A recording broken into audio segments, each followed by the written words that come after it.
आधिकारिक रूप से चुनाव का सिंबल मिलने पर मैं सबसे पहले अपने राष्ट्रीय अध्यक्ष को धन्यवाद दूंगा, जिन्होंने सिंबल ही नहीं दिया, मुझे भरोसा दिया है।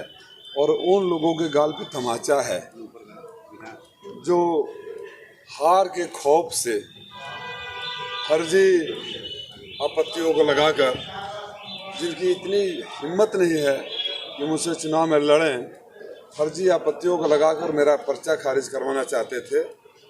उनके तमाम त्रुटियां मेरे पास किसी ने व्हाट्सएप पर भेजा था, अगर कहिए तो मैं दिखा दूं। मेरे व्हाट्सएप पर किसी ने भेजा था जो उनके हैं, लेकिन मैं इन सब में यकीन नहीं रखता हूं। जनता के बीच से चुनकर जाना, जनता के लड़के जाना, मैं जब आत्मविश्वास है, मुझे अपने घोषी की जनता पर भरोसा है, तो मैं ये रास्ता क्यों लूँ कि किसी का पर्चा खारिज करा दूँ। लगातार लखनऊ से लेकर दिल्ली से दबाव बनाए रहें, लेकिन मैं रिटर्निंग ऑफिसर का भी धन्यवाद करता हूँ कि उन्होंने बिना किसी दबाव में आके आए निष्पक्ष निर्णय दिया है। किस तरह की आपत्तियां खिलाफ पड़ी थी?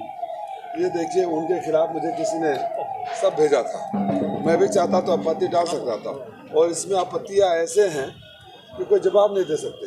मसलन 2022 के विधानसभा चुनाव में उनकी इनकम 19-20 में 4.5 लाख थी, लेकिन 2024 में आते आते सेम 19-20 में 6.5 लाख हो गई। बैक डेटेड कैसे बढ़ा सकते हैं?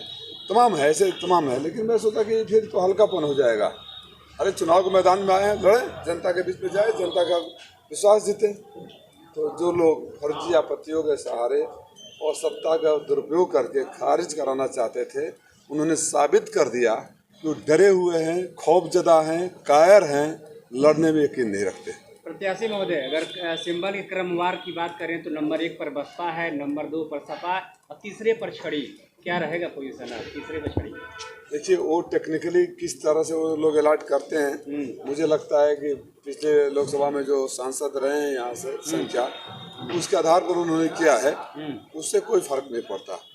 जनता के दिलों में जो 10 साल से जगह बनाया है, वही जनता के दिलों में नंबर 1 पर रहेगा, वही ईवीएम में नंबर 1 पर रहेगा, वही टोटल वोटों में नंबर 1 पर रहेगा। चुनाव लड़ने की रोकने की कोशिश की गई थी, अब बताइए ना, आखिरी समय पर हाथ से लिख कर दौड़ कर जाकर ऐसे ऐसे आपत्ति जिसको देखकर आप फंस जाएंगे। उन्होंने सोचा होगा कि सत्ता का पावर है, बोलते हैं मैं तो मालिक हूँ, यहाँ एक आपत्ति देंगे, वहाँ से फोन आएगा, खारिज हो जाएगा।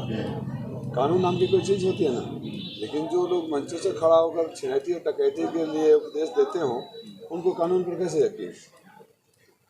क्या लगता है, समाजवादी पार्टी के नेता रामहरि चौहान ने इस्तीफा दे दिया सपा से और उन्होंने आरोप लगाया कि चौहानों को टिकट नहीं दिया जा रहा? उनसे आप जाकर अगली बार पूछिएगा, या मैं अनुरोध करूंगा आप सबसे कि बूथ उनका निकाल कर देखिएगा कि अपनी ज़िंदगी में कभी वो बूथ जीते हैं अपना। अरविंद राजभर कह रहे हैं कि रसड़ा को मैं जिला बनवा दूंगा अगर जीत गया तो। हंसिए, मुस्कुराइए। आप ये भी कहा जा रहा है कि मऊ को कभी गोवा बना देंगे, बॉम्बे बना देंगे, सिंगापुर बना देंगे। समुद्र कहाँ से लाएंगे? गोवा, सिंगापुर और बॉम्बे तीनों समुद्र के किनारे हैं।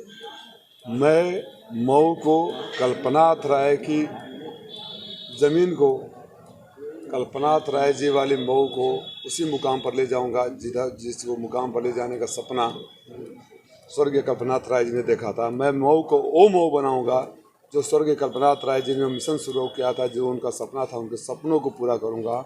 मैं मऊ को वो मऊ बनाऊंगा जिसका उदाहरण अगल बगल के जिले देंगे, ना कि मैं फर्जी उदाहरण कहीं और से दूं। 2019 में सपा बसपा के अलायंस था, जितना वोट पाके अतुल राय जीते थे, अगर बसपा का वोट हम अलग कर देते हैं, क्या सिनेरियो देख रहे हैं आप? 2019 में सपा बसपा का जब गठबंधन था, तो हमारे गठबंधन के प्रत्याशी 1,21,000 वोटों से जीते थे।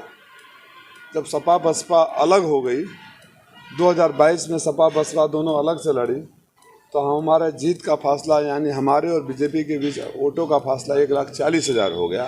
ये साबित करता है कि बसपा ने उस समय हमारे साथ रहकर भी धोखा किया।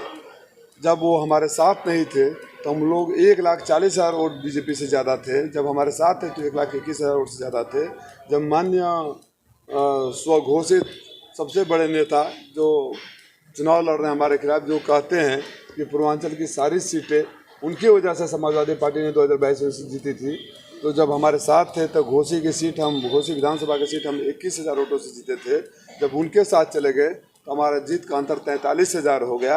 मैं राजीव राय नहीं बोल रहा हूँ, ये आंकड़े बोल रहे हैं और आंकड़े झूठ नहीं बोलते। क्षत्रिय वोटरों को लेकर तमाम कंट्रोवर्सी आ रही है, नाराज हैं।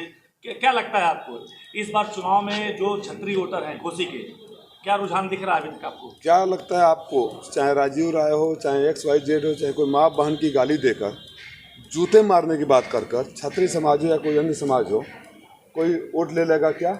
अभी एक वीडियो वायरल हो रहा है, उनके जिला अध्यक्ष का वीडियो जो वायरल हो रहा है अभी मेरे पास आया। आप सुनोगे तो उतनी गंदी और भद्दी गालियाँ, घिन आती है ऐसे लोगों से जो राजनीति में रहकर इस तरह की भाषा का इस्तेमाल करते हैं।